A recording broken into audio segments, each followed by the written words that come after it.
आज खेलकूद प्रतियोगिता के समापन समारोह में मुख्य अतिथि आदरणीय आदिलाम जी मेघवाल, अध्यक्ष आदरणीय रूपाराम जी प्रधान चौटन, दीपक जी कड़वासना, मुकेश जी, लक्ष्मण जी टाट, राजकुमार जी, रमेश सिंह जी इंदा और सभी सामने विराजमान मातृशक्ति, सज्जन महानुभाव और खिलाड़ी बंधुआ सज्जनों, आज हम खेल करके बड़े उत्साह के साथ में और एक विजय का आगाज कर रहे हैं, तरुणाई का प्रदर्शन कर रहे हैं, शक्ति का प्रदर्शन कर रहे हैं। वैसे हमारा जीवन ही एक खेल ही है। इस खेल के माध्यम से हमारे को एकाग्रता, जीवटता, सांघिकता और दृढ़ता का जो मनुष्य जीवन में निर्माण आता है, वह निर्माण निश्चित रूप से खेल के माध्यम से ही होता है। हमारा शरीर अगर स्वस्थ शरीर है तो आत्मा का अतिथि गृह है, अगर रोगों से भरा हुआ शरीर, रुग्ण शरीर है तो आत्मा का बंदी गृह है। इसलिए आत्मा के अतिथि गृह बनाने के लिए विभिन्न प्रकार के खेलों का आयोजन परंपरा हमारी युगों से बनी हुई है और आज भी है। और ऐसा भी कहा, शरीर माध्यम धर्म खलु साधनम। हमारा जो शरीर अगर स्वस्थ रहेगा तो निश्चित रूप से धर्म निर्वहन का सबसे बड़ा सर्वश्रेष्ठ माध्यम है, क्योंकि शरीर स्वस्थ रहता है तभी हम सब कुछ कर पाते हैं। अगर हमारा शरीर बीमार है, कितने पैसे पड़े हैं, माँ बाप है, भाई है, भतीजे हैं, कितना लंबा चौड़ा परिवार है, चारों तरफ संपत्ति है, कुछ काम नहीं आने वाली, कोई अच्छी नहीं लगेगी। शरीर को स्वस्थ रखने के लिए इस प्रकार के खेलों का आयोजन निश्चित रूप से अनिवार्य है सज्जनों। और खेल के माध्यम से तो दोनों देशों के वर्षों पुराने विद्वेष को खत्म किया जा सकता है। यह बात अलग है कि अनेक प्रयासों के बावजूद, यह बात अलग बात है कि अनेक प्रयासों के बावजूद हमारा पड़ोसी देश और नापाक हरकतों से कभी बाज नहीं आता, परंतु सर्जिकल स्ट्राइक और एयर स्ट्राइक करके उसमें भी हमने सबक सिखा दिया है कि अगर प्रेम से आया तो ठीक, अगर प्रेम से माना तो ठीक, नहीं तो दूसरा रास्ता भी हमारे पास है। ऐसे नौजवान साथी जब सैनिक की वर्दी पहन करके सेना जहां बंदूकें लेकर के जहां सर्जिकल स्ट्राइक, एयर स्ट्राइक करते हैं, हमारा सीना गर्व से चौड़ा हो जाता है और हिंदुस्तान अंतर्राष्ट्रीय रूप से गौरव प्राप्त करता है। आज हमारा हिंदुस्तान परिवर्तन के दौर में है। आर्थिक रूप से, सामरिक दृष्टिकोण से और कूटनीतिक और तकनीकी दृष्टिकोण से विश्व में मार्गदर्शन कर रहा है। हमने अभी भी देखा, रूस और यूक्रेन के युद्ध में विश्व की महाशक्तियों ने कहा कि भारत मध्यस्थता करे।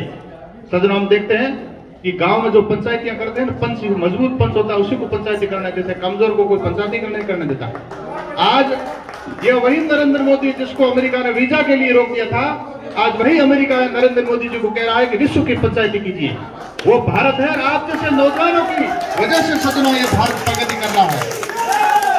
इसलिए हम हमारे समाज को संगठित करके, समाज में छोटे मोटे विद्वेष है उनको समाप्त करके, समाज में ऊंचा नीचा, छोटा मोटा, निम्न श्रेष्ठ, ये सारे भाव खत्म करके एक जाजम पर, एक टेबल पर बैठ करके और देश को आगे बढ़ाने के लिए हमारे को सहभागी बनना है सज्जनों। देखो सज्जनों, हमारे घर की चार दीवारी हो, चाहे बाढ़ हो, मजबूत होगी तभी हमारा घर मजबूत होता है। हमारा देश मजबूत तभी होता है जब हमारा समाज मजबूत होता है, और हमारा समाज तभी मजबूत होता है सब वर्गों में समान रूप से भाव हो। हिंदवः सोदरा सर्वेन्ना हिंदू पतितो भवेत्, मम दीक्षा हिंदू रक्षा मम मंत्र है समानता। ये भाव जब हमारे समाज में दिलो दिमाग में आ जाएगा, हृदय में, आचरण व्यवहार में आ जाएगा, तब हमारा समाज निश्चित रूप से संगठित होगा और हमारा देश प्रगति कर रहा होगा सज्जनों। हम एक ही दिशा में, एक ही लक्ष्य और ध्येय को लेकर के जब चलते हैं, तब निश्चित रूप से हमारी विजय होती है। एक एक अंगुली को कोई भी तोड़ मरोड़ सकता है। जब पांचों अंगुलियां साथ में होती है, मुष्टिका बनती है, कितने भी मजबूत शक्तिशाली दुश्मन के छाती में प्रहार करती है तो देशत्राबूद हो जाता, धाराशायी हो जाता सज्जनों।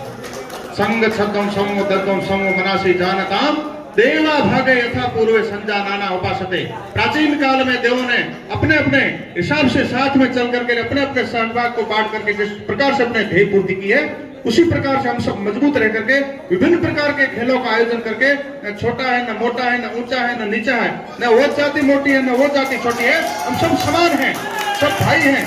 एक जाजम पर बैठ करके हम हिंदुस्तान के वासी है। भाई, हिंदुस्तान संपूर्ण विश्व में बड़ा महाशक्ति बनने जा रहा है और एक गौरव आप जवानों की वजह से हिंदुस्तान आगे बढ़ रहा है और ये हिंदुस्तान अंतर्राष्ट्रीय गौरव प्राप्त करेगा सज्जनों, और विश्व का मार्गदर्शन करने जा रहा है। इसलिए सज्जनों, निश्चित रूप से हम सभी एक है, नेक है, श्रेष्ठ है और इस हिंदुस्तान को विश्व की महाशक्ति बनने के लिए हम सभी सहभागी बनेंगे।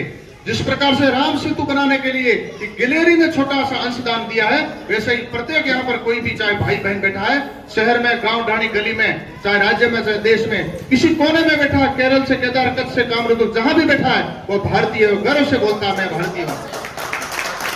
जिस देश को हिंदुस्तान, आर्यावर्त, जम्मूद्वीप, भरतखंड नाम से कहा जाता था, आज भी उसी गौरव के साथ में हम सीने को चौड़ा करके, सीने को फुला करके और हम हिंदुस्तान को आगे बढ़ाने में साइज से हो सकते हैं। सज्जनों, आज हिंदुस्तान किस स्तर पर प्रगति कर रहा है, किस दिशा में परिवर्तन कर रहा है, आप थोड़ा कल्पना कीजिए।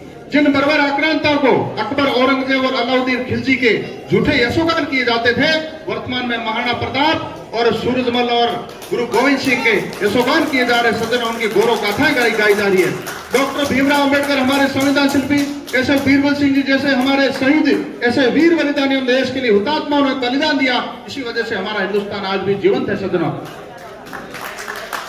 बड़े गौरव की बात है, ऐसे अनेक सारे हुतात्माएं यूनान, मिस्र, रोमा मिट गए, जहां से कुछ बात है कि हस्ती मिटती नहीं हमारी। इन बलिदानियों, हुतात्माओं, महापुरुषों की वजह से आज हमारा हिंदुस्तान मजबूत है, दृढ़ है और चारों तरफ की आप जैसे नौजवानों की सुरक्षा की वजह से और हिंदुस्तान और मजबूत होकर के आगे बढ़ रहा है। सज्जनों, इसलिए खेल के साथ साथ शिक्षा का बड़ा महत्व है।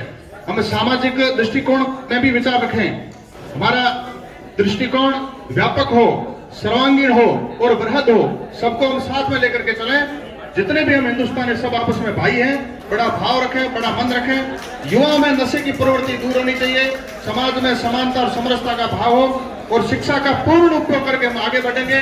और केंद्र की वर्तमान में बहुत प्रकार की जन कल्याणकारी योजना है, युवा मैं आपको भी कह रहा हूँ, कुर्सी पर जो विराजे और मातृशक्ति आपसे भी निवेदन है, केंद्र के वर्तमान में इतनी जन कल्याणकारी योजना आ रही है कि हमको जानकारी नहीं है। उनके माध्यम से हमारे परिवार का, समाज का, युवाओं का, बेटियों का सब प्रकार से कल्याण हो सकता है। हम लाभ उठा सकते हैं, सरकारी नौकरियों में, व्यवसाय में लाभ उठा सकते हैं, लाभ उठाइए।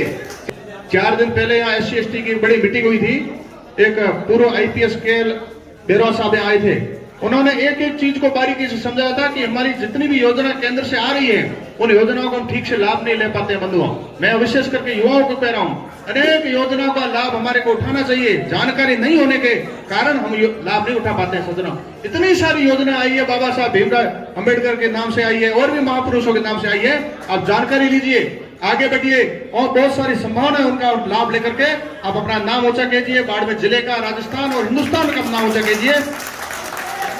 कई बार क्या होता है कि जब हम खेल खेल रहे होते हैं तो एक टीम हारती है और एक जीतती है, दोनों टीमें कभी विजयी नहीं होती, दोनों की टीमें कभी हारती नहीं। लेकिन हारने वाले को कभी निराश नहीं होना चाहिए, क्योंकि असफलता सफलता की सीढ़ी है।